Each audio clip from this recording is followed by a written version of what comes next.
लेकिन फिर भी वो आदिवासी नहीं डरा और उस मानगढ़ के ऊपर गुरु गोविंद ने गीत गाया कि मानगढ़ माते वेरा है बुरेटिया नहीं मानू रे नहीं मा दिल्ली मां मारी कुर्सी है अहमदाबाद मारी जाजम है बुरेट नहीं मानू रे तो नहीं माने। गोविंद गुरु को मावजी महाराज को एक शब्द में कह के अपनी बात को समाप्त करूंगा। मावजी महाराज ने 300-350 साल पहले ये देश कैसा होगा और उसके एक टेबल इतने बड़े चोपड़े बने हुए हैं जिसको मैंने 70 लाख रुपया मंजूर किया था। उस चोपड़े में सीपी साहब लिखा हुआ है कि आने वाला समय कैसा होगा, उसको गीत में भी गाया है कि जाम्बू खंड जोम लाजा ग्यारे महाराज हेवी हेवी वाए काया वीए महाराज दुर्ये दुर्ये दीवा बल्यारे महाराज पड़िए पड़िए पानी वेसायु महाराज वना रोडे गाड़ी सा लिए महाराज वारे वारे वाते ते थई महाराज। लेकिन इसके यहां पर मैं ये भी कहना चाहूंगा माननीय सभापति जी, इस सदन में जितने भी बेटे फीसद लोग एसटी एससी के हैं, 13 तो हम एसटी है और 17 हम एससी है और इसके करीबन 66 के आसपास में विधायक यहाँ पे बैठे हुए हैं, 70 ठीक है। मैं ये कहते हुए मन में खुशी भी हो रही है, मन में दुख भी हो रहा है कि जो डिबेट हो रही है ये डिबेट विकास के लिए नहीं होके मैंने क्या किया आपने क्या किया आपने किया मैंने क्या किया इस पे हो रही है। और मैं ऐसा मानता हूं, कटारे जी हमारे सबसे सीनियर यहाँ पे वो भी पधारे हैं, मैं ऐसा मानता हूं कि कटारे जी के साथ में 10 हमारे आदिवासी एमएलए लग जाएंगे तो 10 एमएलए हमारे आदिवासी लग जाएंगे यहाँ पर धारीवाल जी के साथ में। एक कभी भी मेहरबानी करके 20 कभी एक नहीं होंगे और ये 20 कभी एक नहीं होंगे तो ना इधर का विकास होना ना इधर का विकास होना है। सच्चाई है, किसी को बुरा लगे जाए सच्चा बुरा लगे। माननीय सभापति जी सुनेगा तो मजा आएगा, शाम को एक रोटी ज्यादा खाओगे। मैं ये निवेदन करना चाह रहा हूं माननीय अध्यक्ष महोदय, अब तो पधार गए हैं। हमारा टाइम महेंद्रजीत को माननीय अध्यक्ष महोदय अब आगे तो मेरे खतरे की घंटी और बढ़ गई। माननीय अध्यक्ष महोदय इधर से कह रहे हैं कि आरक्षण हम लेके आए, इधर से कह रहे हैं कि आरक्षण हम लेके आए। मैं एक निवेदन करना चाहता हूं, एक वक्त मुझे वो जमाना की याद है क्योंकि मेंबर ऑफ पार्लियामेंट में भी रहा हूं, उस लोकसभा में आपकी एक सीट नहीं थी। वो धन्यवाद देना चाहता हूं इंदिरा गांधी जी ने, उसने कांग्रेस के सांसद को इस्तीफा दिलवाया और भारतीय जनता पार्टी अटल बिहारी वाजपेयी को वहां सदन में बुलाया।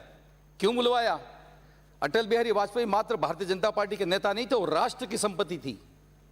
और इसलिए मैं इस मौके पे कहना चाहता हूं, चाहे इधर के हो चाहे इधर के हो, हम गरीबी के ऊपर दया करो।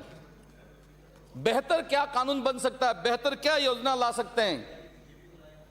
आज भी गांव में जाके देखते हैं मकानों में लाइट नहीं पहुंची है, सड़कें नहीं पहुंची है। कोई कहता कांग्रेस की गलती, कोई कहता भाजपा की गलती। नहीं, कांग्रेस की भी गलती है तो भाजपा की भी गलती है। और गलती जिसने की उसको छोड़ो, सब मिलके उस आदमी को मुख्य विचारधारा में और मुख्य विकास की धारा में लाओ। तब जाके इस सदन में 7 करोड़ की जनता ने 200 आदमियों को भेज दिया और हम आपस में बाहें चढ़ा रहे हैं, किसी को अच्छा कह रहे हैं, किसी को बुरा कह रहे हैं, किसी को आरक्षण की बात कर रहे हैं। मैं धन्यवाद करता हूं डॉक्टर भीमराव अंबेडकर साहब को। 2 वर्ष 11 माह और 18 दिन का तपस्या की उसकी पूरी कमेटी ने, और उस जमाने में इनका बड़ा लक्ष्य था कि आने वाला देश कैसा होगा, उस देश में गरीब लोग रहे उनका क्या होगा, एसटी एससी का क्या होगा, ओबीसी का क्या होगा, माइनॉरिटी का क्या होगा। कितना बड़ा विजन था उन लोगों का। और उस वक्त उन्होंने एक व्यवस्था दी ताकि सब जनता ठीक ढंग से अपना जीवन को जी सके। और उसी का परिणाम है कि आज कोई 70 कह रहा, कोई 60 कह रहा है। अगर आरक्षण के 4 शब्द अगर संविधान में नहीं लिखे होते ना, तो मैं भी ये बढ़िया कपड़े पहन के घूम रहा हूं ना, कहीं हल कोई जोतता या गुजरात में कहीं जाके मजदूरी करता, ये स्थिति हमारे सबकी होती। आज कोई कहता है कि इस देश में कोई विकास नहीं हुआ, कोई देश में आगे नहीं बढ़ा। कौन कहता है? ये क्यों ऐसा कहते हो? और कोई कहता है कि इस देश की इज्जत को खराब कर रहे हो, आप सब मिलके इस देश की इज्जत को खराब कर रहे हो। इस देश में क्या नहीं हुआ है? क्योंकि आज टीआईडी का मामला है माननीय अध्यक्ष महोदय। मैं जोलना के हॉस्टल में पढ़ता था, जब हॉस्टल में पढ़ता था तो अमेरिका से जवार बाजरा आती, तब क्या हम खाना खाते थे। और एक वक्त जानबूझ के मैंने सब लड़कों को अंधा कर दिया और अंधा करके हॉस्पिटल में जाके भर्ती कर दिया। क्योंकि बाजार में गया था तो वहां गेहूं की रोटी पे देख के आया था। मेरे मन में इच्छा हो कि मैं गेहूं की रोटी कैसे खाऊं। चालाक आदमी था, सब बच्चों को अंधे किया और कलेक्टर को वायरलेस किया कि सब बच्चे जवार खा के अंधे हो गया। शाम पड़ते ही 10 क्विंटल गेहूं आया। उस दिन मैंने अपने जीवन में गेहूं की रोटी खाई थी। और आज धन्य हो जय जवान और जय किसान का नारा लगाने वाले उस कांग्रेस पार्टी को पंडित जवाहरलाल जी नेहरू जैसे लोगों ने, विजन था इनके जीवन के अंदर कि जो देश की नदियां बह के जा रही हैं उसको बांधो, अन्न का उत्पादन करो, विदेश के आत्मनिर्भर मत रहो। उसी का परिणाम है कि आज आदिवासी 2 वक्त की रोटी खा रहा है, लड्डू भी खा रहा है और लप्स भी खा रहा है, मोटरसाइकिल पे घूम रहा है, साइकिल पे घूम रहा है, मोबाइल चला रहा है, डॉक्टर बन रहा है, कलेक्टर बन रहा है, एसपी बन रहा है। मैं धन्यवाद करना चाहता हूं मुख्यमंत्री जी को। जब पहली बार मुख्यमंत्री साक्षरता का अभियान चलाया, ले मशाले चल पड़े हैं लोग मेरे गांव के, पूछती हैं झोपड़ियां रहे, पूछते हैं खेत, कब तलक लूटते रहेंगे लोग मेरे गांव के, मेहनत करके पढ़ने दो, हमको आगे बढ़ने दो, जय साक्षरता, जय जय साक्षरता। उसका आज परिणाम है ये कटेरा जी सब बैठे हुए हैं। आज उदयपुर डिवीजन में 700 आदिवासी लड़के डॉक्टर हैं, 700, और कई जगह तो पीओ में और सीओ में हो गए। ये उस साक्षरता आंदोलन और हमारे गांधीवादी मुख्यमंत्री का विजन था कि इस आदिवासी के झोपड़ी के अंदर भी बच्चा डॉक्टर और इंजीनियर और कलेक्टर बने। आज मुझे कहते हुए बहुत खुशी है कि डूंगरपुर की एक बेटी और घाटोल की एक बेटी अभी यूपीएससी के अंदर वो आईएएस बन के कलेक्टर बनी है। वो एक बहुत बड़ा विजन था हमारा। ये आरक्षण की व्यवस्था नहीं होती तो हम आज इस मुकाम पे नहीं होते। आदरणीय अध्यक्ष महोदय, बातें तो बहुत है करने के लिए।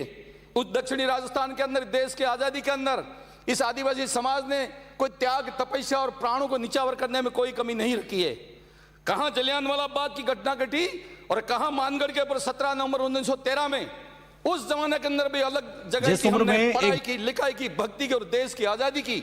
और इस मानगढ़ के पहाड़ के ऊपर 1,500 आदिवासी भाइयों को अंग्रेजों ने गोली मार दी, लेकिन फिर भी वो आदिवासी नहीं डरा और उस मानगढ़ के ऊपर गुरु गोविंद ने गीत गाया कि मानगढ़ माते वेरा है बुरेटिया, नए मानो रे नए मा, दिल्ली मां मारी कुर्सी है, अहमदाबाद मारी जाजम है बुरेट, नए मानो रे। तो नहीं माने, आखिर में अंग्रेजों को जाना पड़ा 15 अगस्त 1947 को और देश आज आजाद हो गया।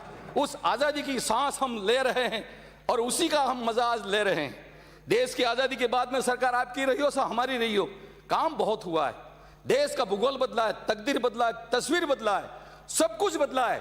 लेकिन जब हम अपने ही देश में, अपने ही प्रदेश में, अपने ही जिले में अगर हम खड़े हो गए कहते हैं कुछ नहीं हुआ, तो हमारी बहुत बड़ी गलती होगी।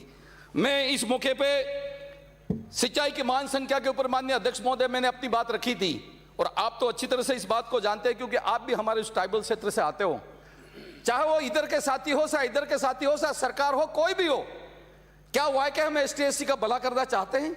और भला करना चाहते हैं तो अशोक गहलोत साहब ने पिछली सरकार में जो कानून बनाया था कि जो राज्य का बजट है उस बजट का 17% एससी का और 13% एसटी का, और एक हमारी ट्राइबल एडवाइजरी कमेटी है उसके सामने तमाम विभाग बजट लेके आवे और ट्राइबल एडवाइजरी तय करे कि कहां सड़क चाहिए, कहां हमको हॉस्टल चाहिए, कहां हमको स्कूल चाहिए।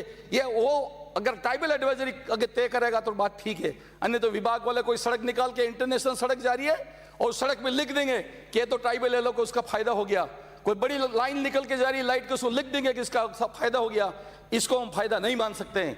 हमको तो उस ट्राइबल क्षेत्र की धाणी में, मजरे में, उस गांव में, उस गरीब के गांव तक, गरीब के झोपड़े तक बात इस विकास की पहुंचनी चाहिए, तभी जाके हम कहते हैं नहीं सबका विकास और सबका साथ। खाली कह देने से मैं माननीय अध्यक्ष महोदय किसी को बुरा नहीं लगे, सच्चाई बात उसको कहना चाहता हूं।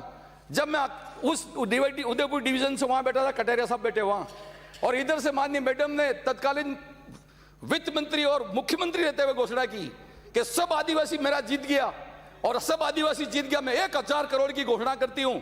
ये डिपार्टमेंट के अधिकारी भी बैठे हुए हैं, 5 साल हो गए, खुद वित्त मंत्री, खुद मुख्यमंत्री, एक लाल पैसा भी हमको नहीं मिला, एक लाल पैसा भी। और मिला हो तो मुझे फाइल बताइए, हम फाइल का निरीक्षण करने के लिए तैयार हो। आखिर में 1000 करोड़ रुपया कहां गया आज? लेकिन सही बात को कोई सही बात मानने के लिए तैयार नहीं है।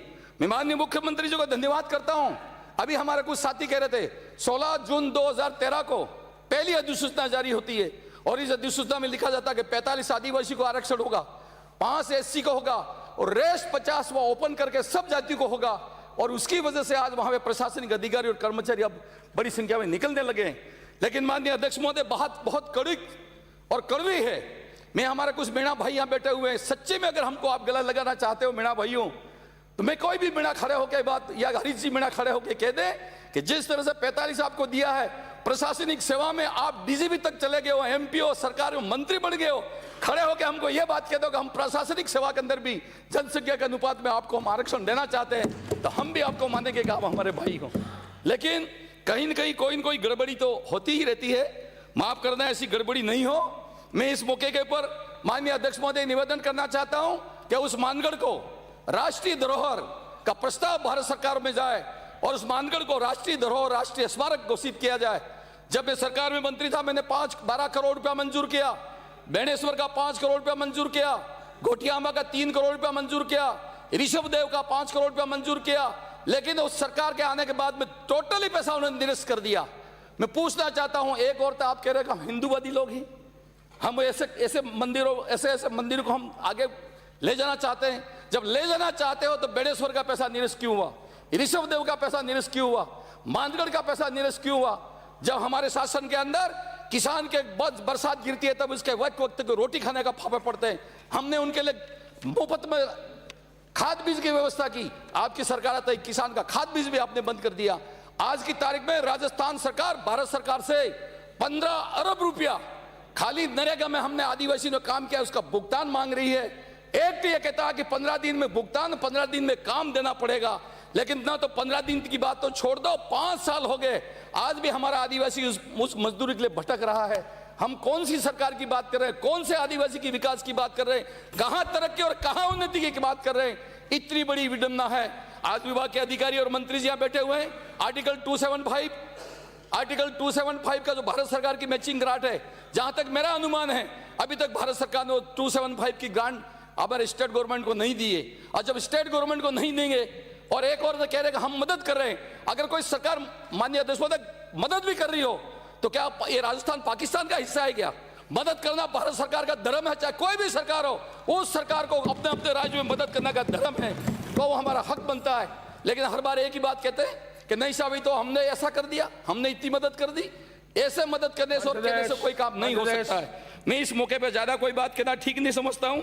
माननीय अध्यक्ष महोदय, बातें तो बहुत हैं और मैं ज्यादा कोई बात नहीं कहूंगा। आज के मौके पर मैंने नाना भाई को, काली भाई को, गोविंद गुरु को, मावजी महाराज को एक शब्द में कह के अपनी बात को समाप्त करूंगा। मावजी महाराज ने 300-350 साल पहले ये देश कैसा होगा, और उसके एक टेबल इतने बड़े चौपड़े बने हुए हैं जिसको मैंने 70 लाख रुपया मंजूर किया था।